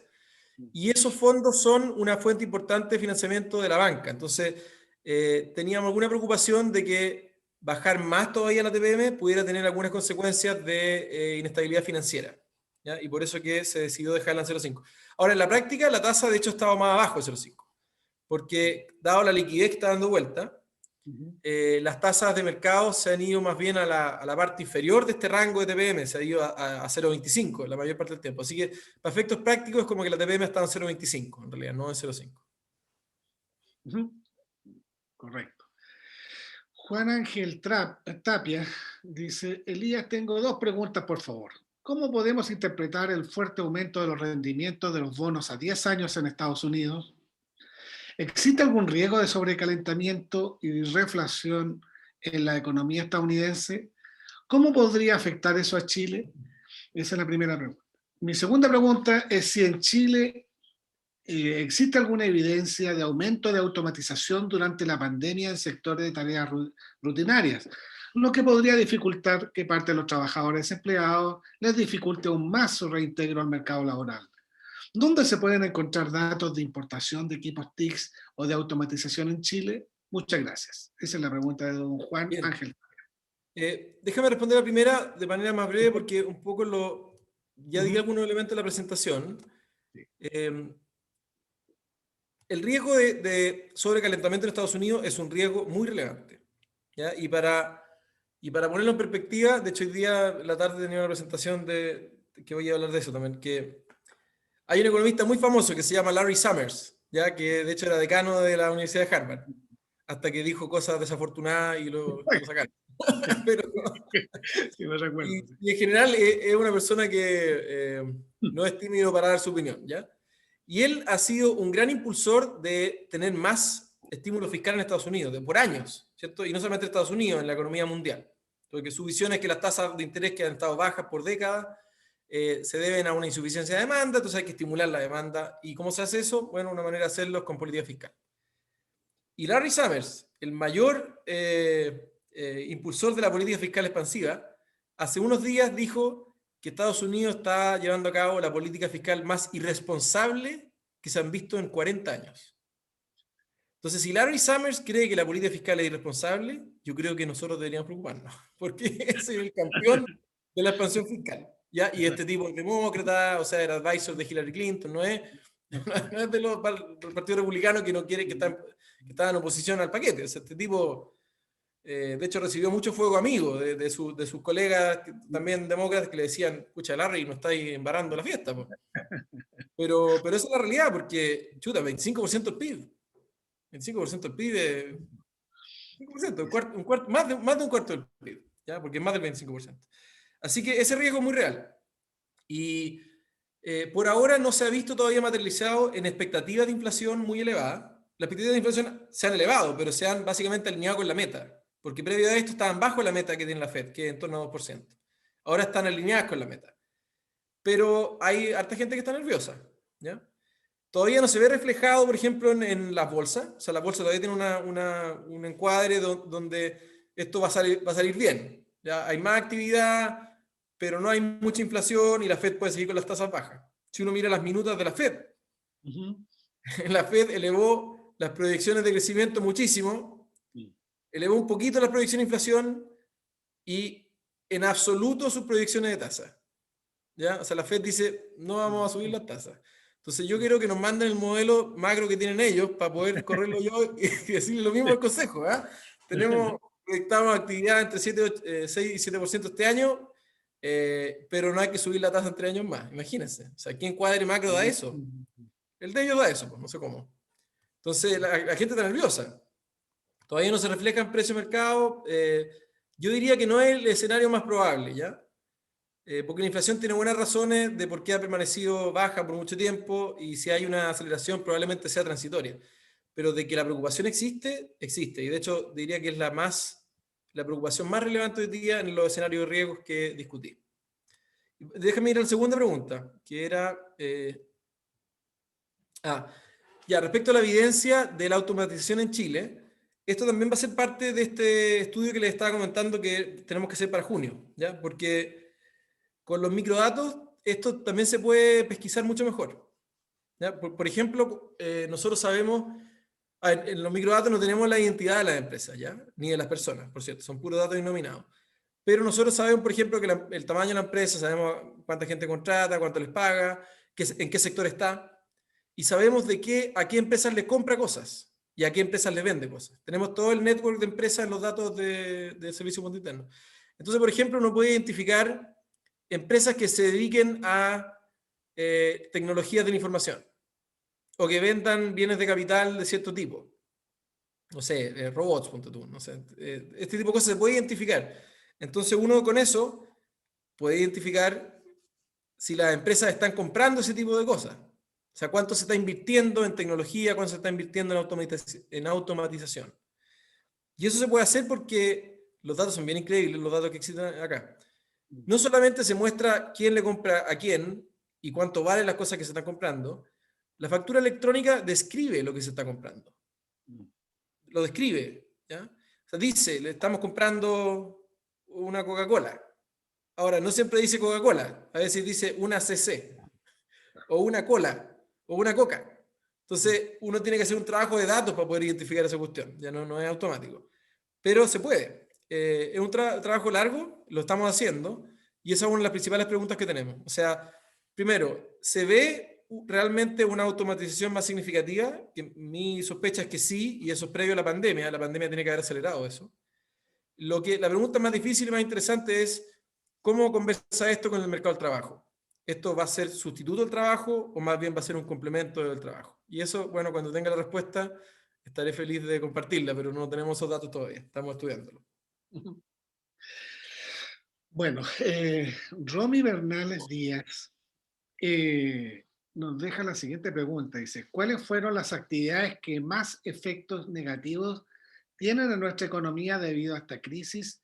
¿Y por cuáles alternativas de actividad económica se deberían reemplazar o fomentar para evitar a futuro escenarios semejantes? Bueno, las actividades más afectadas han sido las más intensivas en contacto personal. Y eso ha sido un aspecto muy extraño de esta crisis. ¿Ya? Porque cuando viene una crisis general, ¿qué es lo que más se resiente? La inversión. Dentro del consumo, el consumo de bienes. Y dentro del consumo de bienes, el consumo de bienes durable. Lo que menos se resiente es el consumo que se llama habitual. Y se llama habitual por una razón, porque la gente no varía mucho su consumo. Y eso incluye el consumo de servicios. Esta crisis ha sido lo contrario. Lo que menos se ha resentido es el consumo de bienes, que de hecho está súper dinámico. Dentro de los consumos de bienes, el más dinámico son los bienes durables. Y el componente más afectado del gasto en consumo es los servicios, son los servicios. Entonces, ahí está. Esa es la respuesta corta. Los servicios han sido el componente más afectado y de hecho se ve en la actividad y se ve en la pérdida de empleo. Mucho del empleo, y también eso explica por qué se ha destruido tanto empleo femenino, porque las mujeres tienden a estar sobre representadas en los sectores de servicios. Entonces se ha destruido mucho empleo y la peor parte se la han llevado las mujeres que tienen una mayor propensión a trabajar en sectores de servicios. Tenemos alguna evidencia que no hablé hoy día, por el tiempo no lo mostré. Tenemos evidencia de cómo son las empresas nuevas que se están creando en Chile. ¿Ya? O sea, qué sector pertenecen, qué tamaño tienen, a cuánta gente están contratando. Y se puede comparar eso con empresas que han sido nuevas en años anteriores, ¿cierto? O sea, las empresas nuevas que se crean en un año determinado, tenemos la historia para, creo que del 2015 para adelante. Respecto de patrones históricos, sorprendentemente, las empresas nuevas que se crearon en 2020 no son muy distintas en términos de sectores, son bastante representativas en términos sectoriales. Hay algún sesgo mayor a comercio, un poquito menos de servicio, pero no radicalmente distinto a los patrones históricos. No son empresas más chicas tampoco, son bastante parecidas en tamaño y tienden a contratar más o menos la misma cantidad de personas. Lo cual es sorprendente, yo esperaba que todas esas cosas fueran distintas en esta pandemia. Lo que eso me sugiere, y por eso te lo traigo a la respuesta, es que no creo que este impacto en servicios dure mucho. Eso se va a recuperar cuando apenas se recupere la movilidad. O sea, lo que yo más quiero, por lo menos, es poder salir. Me imagino que ustedes también, salir y no sé, y gastar algo de la plata que se ha ahorrado este año, pero no en pedir más cuestiones por Amazon y Mercado Libre. Uno quiere salir a un restaurante, quiere salir, quiere hacer un viaje, quiere hacer servicio en el fondo. Así que yo diría que eso yo creo que se va a recuperar. Ojalá que se recupere, porque eso, por supuesto, que va a ser muy importante para la recuperación del mercado laboral. Gracias, Elías. La señora Levantina pregunta, ¿cómo se relaciona este optimismo con el aumento de campamentos, ollas solidarias, como en la región del Maule? ¿Podrá mejorar esta situación? Esta es una pregunta difícil, pero muy buena. ¿Ya? Entonces voy a hablar un poquito sin hacer una evaluación como normativa, si es una cosa buena o mala, ¿ya? Pero voy a hacer una evaluación más objetiva de la principal medida de liquidez que se ha impulsado el año pasado, ¿cierto? Y este año, que son los retiros de pensiones. Los retiros de pensiones, por definición, no son una política pública, ¿cómo se dice? Targeted, o sea, que apunta a un sector específico, o por ejemplo, no apunta a la gente que perdió los empleos, ¿ya? O a la gente que vio sus ingresos reducidos en mayor proporción, o a un grupo específico de la población. Los retiros de pensiones es una medida que aplica a todo el mundo. Y lo que implica eso es que se da una situación que es un poco como perversa, y es que la gente que realmente vio sus ingresos laborales afectados, que lleva 6, 7 meses sin trabajar, los retiros de pensiones, 2, 3, 4 retiros de pensiones, no le van a alcanzar para suplementar esa caída del ingreso. Entonces, yo diría que probablemente esas son las personas que están detrás de lo que tú mencionas acá, ¿cierto? O sea, que lo están pasando muy mal en la crisis, y aunque se aprueben más retiros, la situación no va a mejorar muchos de ellos, porque probablemente gente en general de menores ingresos, que se ha sido particularmente afectada con la crisis, que ya no tienen probablemente plata en los fondos de pensiones. En cambio, la gente que no perdió los ingresos, que tiende a ser gente de mayores ingresos, como hemos visto los datos, esa gente, bueno, también puede sacar la plata del retiro, y de hecho la sacó, lo más probable. Entonces, si se aprueba otro retiro, esa es la gente que puede sacarlo. Entonces, en el fondo, lo que esto genera es que hay una medida que entrega mucha liquidez, pero no liquidez a la gente que más lo necesita. Entonces, se ve esta situación donde, claro, se puede todavía esperar una recuperación del gasto, etcétera, pero al mismo tiempo se va a ver una desigualdad importante. Mira, déjame, de hecho, expandir un poco la respuesta. A ver, el mundo que vivimos, yo creo, es un mundo bien terrible, ¿cierto? Es un mundo de mucha inequidad. Y lo estamos viendo en esta crisis de manera muy clara. O sea, la inequidad en esta crisis ha aumentado en todas las dimensiones. La pérdida de empleo se ha concentrado, y estos son datos, no son opiniones, se ha concentrado en los segmentos de peores ingresos. ¿Quiénes son los países que no van a tener vacunas este año? Los países pobres. Estaba leyendo ayer que incluso el programa COVAX no va a recibir ni siquiera o todavía no ha recibido ni siquiera las dosis mínimas para vacunar a los trabajadores de la salud de esos países. ¿Y por qué? Porque los países más ricos están evitando las exportaciones. Entonces, yo creo que esta crisis, en el fondo, ha remarcado las desigualdades y de alguna manera ha sacado lo peor de las sociedades. Así que, perdón, me salió un poquito el libreto con eso, pero muy buena la pregunta, gracias. Pero qué bien, Elías. Efectivamente, aunque no, es muy importante que nuestros profesionales en el Banco Central tengan esa visión humanista como la que tú tienes, ¿eh? De la economía al servicio de las personas.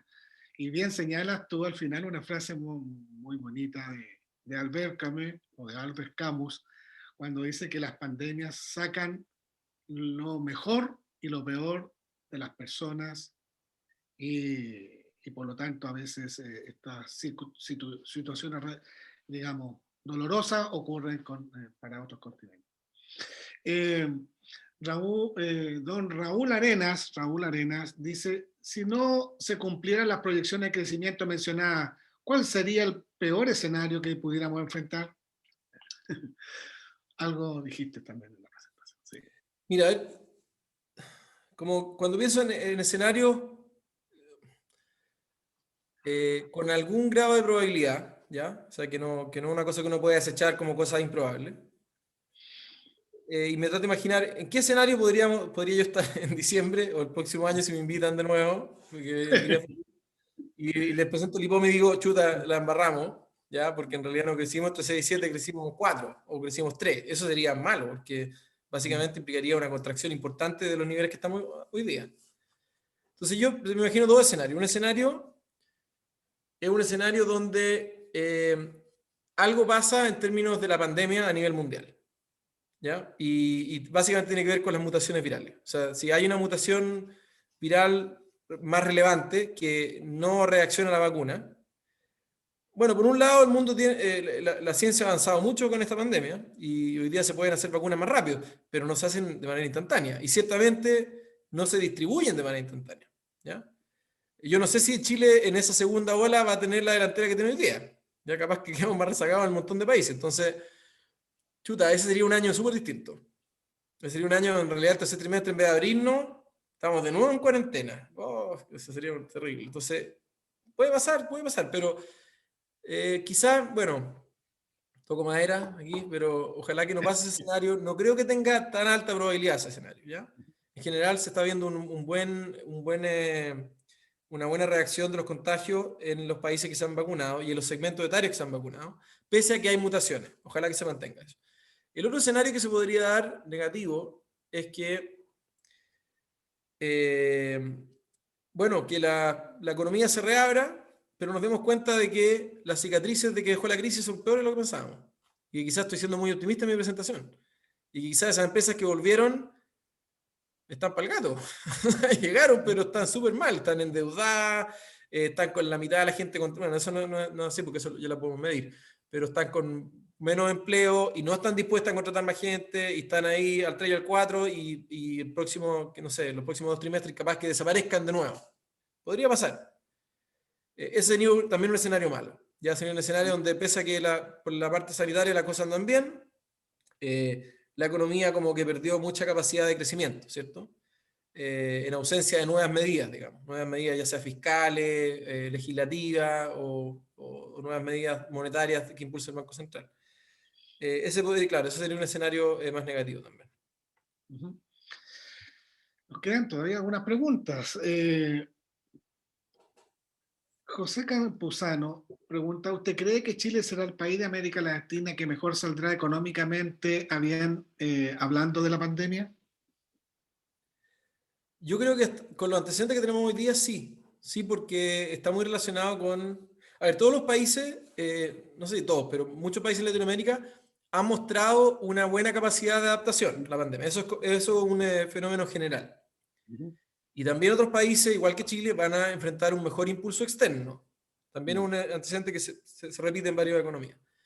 Pero los otros países no tienen las mismas perspectivas de la pandemia misma.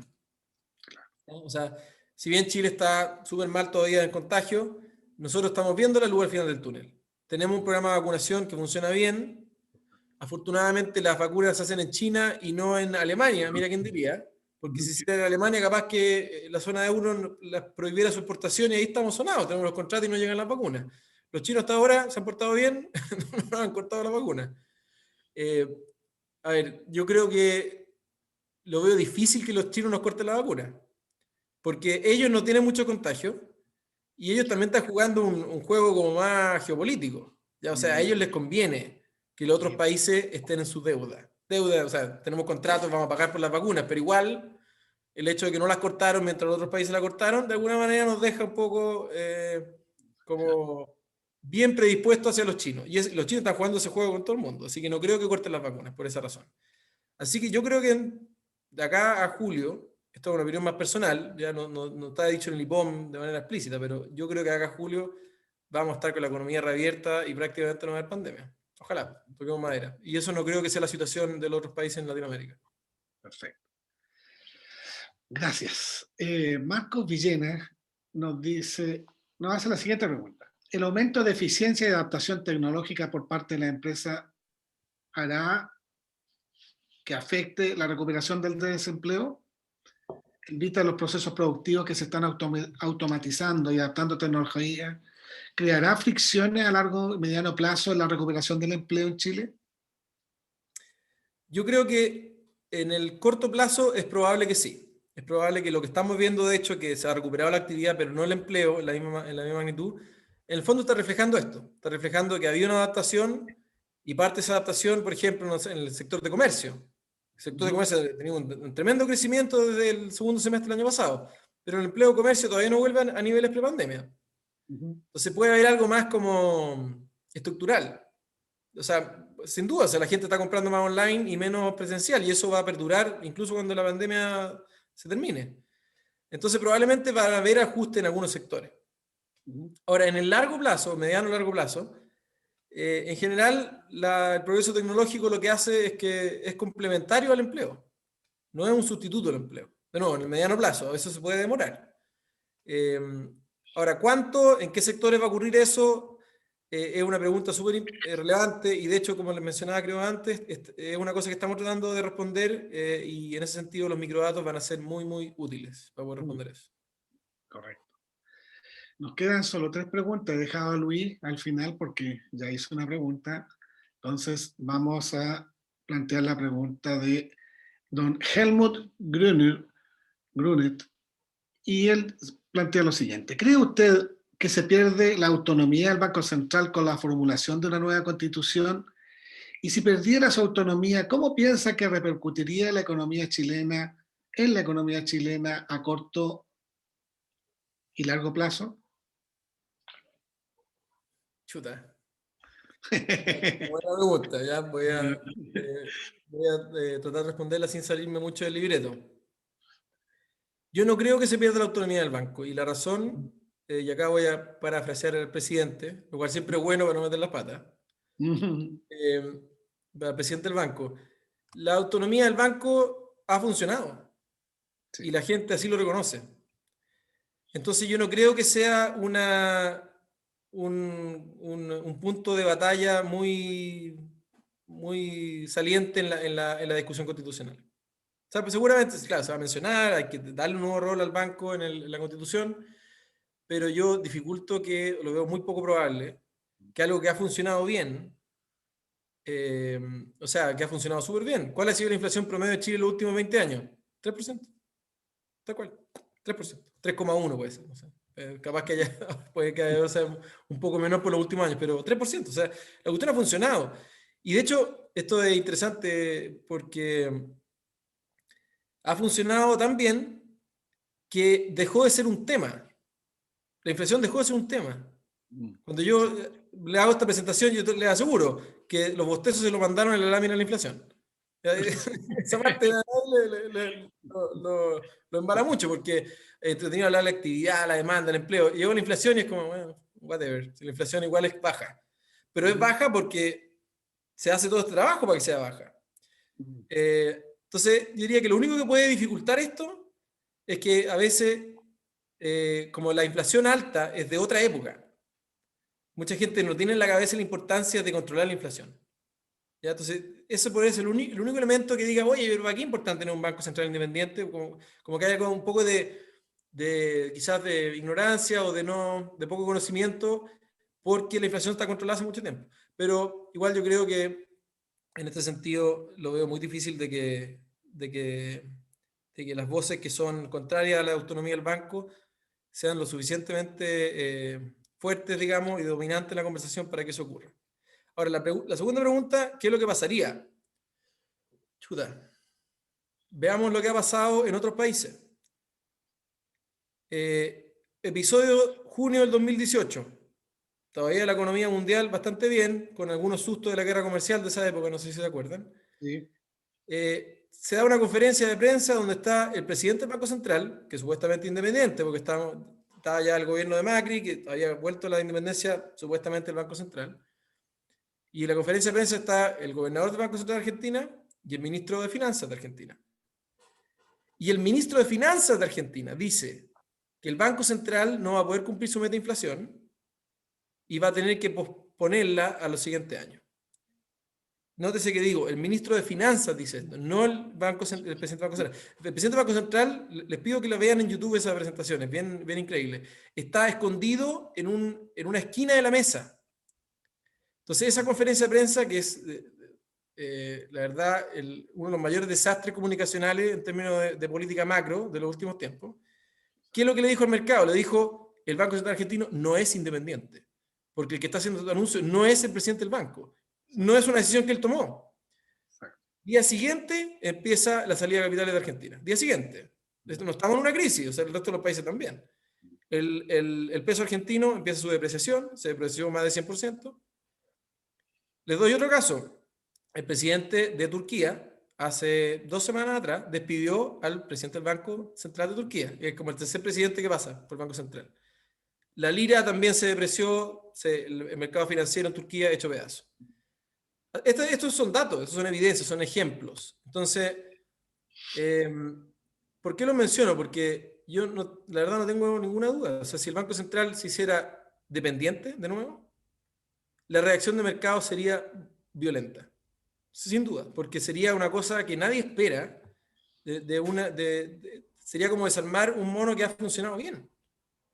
O sea, el Banco Central, de nuevo, recuerden, ¿cuál es el rol del banco? El rol del banco es bueno, son dos. Controlar los precios, que haya estabilidad de precios, y que haya estabilidad financiera. Eso es. Y eso se ha cumplido. Desde la crisis del 80, ¿cierto? No hemos tenido episodios de inestabilidad financiera, y desde los años 90, que se empezó con la meta inflación, no hemos tenido inflaciones altas. Si eso cambiara, si la independencia se viera realmente afectada, yo veo muy difícil que esos objetivos se puedan cumplir. Y el mercado, sin duda, se anticiparía a eso y la reacción sería muy negativa. Gracias, Elías. Mientras tú exponías, me recordaba de esa frase de Winston Churchill. En una entrevista dijo: me preocupé de cosas que nunca ocurrieron. Claro, efectivamente. No ocurrieron porque evidentemente se preocupó de que así fuese. Y ese tenemos nosotros, este activo tan importante de contar con un Banco Central autónomo, en el cual en la entrevista del domingo pasado, inclusive al candidato del Partido Comunista dice: el Banco Central tiene que seguir siendo autónomo. O sea, y todos los candidatos, hasta todos los candidatos presidenciales han preservado eso. Y eso no es fruto de la casualidad ni del acaso, eso es el producto, digamos, de la credibilidad, de la confianza que tenemos todos los chilenos y chilenas en el Banco Central, en una crisis de las instituciones, y que en definitiva es ¿por qué no decir?, una gran fortaleza tenerlos a ustedes. ¿Ah? Y tú estás demostrando en tu exposición, digamos, que eres un fiel componente de ese maravilloso equipo. Las últimas preguntas. Son dos las últimas preguntas para Carolina Greenberg. ¿Cuán inflados pueden estar los datos de productividad subsidiados por empleos informales y de personas extranjeras?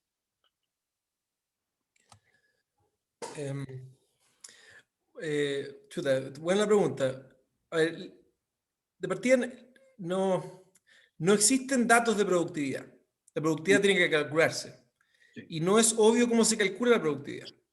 ¿Ya? De hecho, me he dedicado un poco a este tema, trabajando a partir de los datos que tenemos en el banco. Hay distintas maneras de medir la productividad. ¿Ya? En este trabajo que tenemos que hacer para junio, que les mencionaba antes, de estimar el crecimiento potencial de Chile, el crecimiento tendencial de mediano plazo, tenemos que referirnos al tema de la productividad. Y lo primero que vamos a hacer es medir la productividad, y medirla de manera con los datos agregados. Vamos a partir con los datos agregados. ¿Cómo se mide eso? Se toma el PIB. Típicamente vamos a agarrar el PIB de sectores no mineros, ¿cierto?, para no contaminarlo con eso. Y vamos a medir el stock de capital y vamos a medir el trabajo. Y lo que eso va a mostrar es que como se ha recuperado la actividad, pero no el empleo, la productividad medida sin duda va a ser más alta este año. En ese sentido, ese número no va a estar inflado en realidad por ninguno de estos componentes, porque a menos que las cifras económicas, por ejemplo, no sé, los datos de empleo del INE, estén equivocados, midan mal el trabajo, que nosotros no pensamos que es el caso, o que mida mal la migración, que tampoco creemos que es el caso, porque este es un tema que se abrió hace 2 años y esto ya está solucionado en las cifras del INE. La verdad es que la medición que vamos a tener va a ser una medición relativamente confiable. Ahora, es verdad que es desafiante lidiar con el desempleo, con el empleo informal, ¿ya? Porque por ser informal, bueno, aparecen las encuestas del INE, sí, pero es difícil asociarlo con sectores específicos, es difícil asociarle una productividad a eso, ¿ya? Y ahí hay distintos métodos que uno puede hacer. Y por esa razón, justamente, no existe una de las razones es que no existe una única medida de productividad. Y uno tiene que calcular distintas medidas de productividad para tratar de reflejar estos elementos. Pero bueno, no tenemos esa medida de productividad, no la hemos calculado todavía, pero sin duda que este es un elemento importante cuando lo hagamos. Bueno, las dos últimas preguntas de dos, digamos, personas que hicieron ya una pregunta y que están muy, digamos, entusiasmados y motivados en buena hora que sí sea, y han planteado una segunda pregunta. En la gráfica de entrada dice Luis, de nuevas empresas, ¿se centra solamente en la entrada de nuevas empresas o habla de que el volumen de venta de esas nuevas empresas es similar a las empresas que quebraron antes de la pandemia? Excelente pregunta. Eso es justamente lo que estamos calculando en este momento. El equipo está haciendo ese cálculo, no solamente el nivel de ventas, sino que el empleo. Los microdatos también permiten ver eso. O sea, podemos ver eh, esas empresas que volvieron a vender, cuánto están vendiendo relativo a la pandemia. Eso no está graficado ahí. Eso simplemente las empresas están o no están. O sea, y están significa que están vendiendo algo positivo. Sin duda, en promedio esas empresas van a estar vendiendo menos, sin duda. ¿Cuánto menos? Eso es lo que no hemos todavía calculado en los microdatos, pero se puede hacer y lo estamos haciendo. Y lo otro muy importante para ver va a ser cómo se ha recuperado el empleo en esas empresas.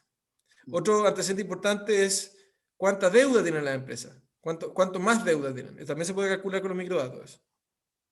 Así que todas esas excelentes preguntas que me están haciendo van a estar respondidas, van a estar como antecedente en el IPOM de junio. No lo tenemos en este momento. Y la última pregunta de Ignacio Cárdenas, digamos, nos plantea, ¿hay algún estudio o proyección de la influencia en la economía nacional de la próxima década que pudiera tener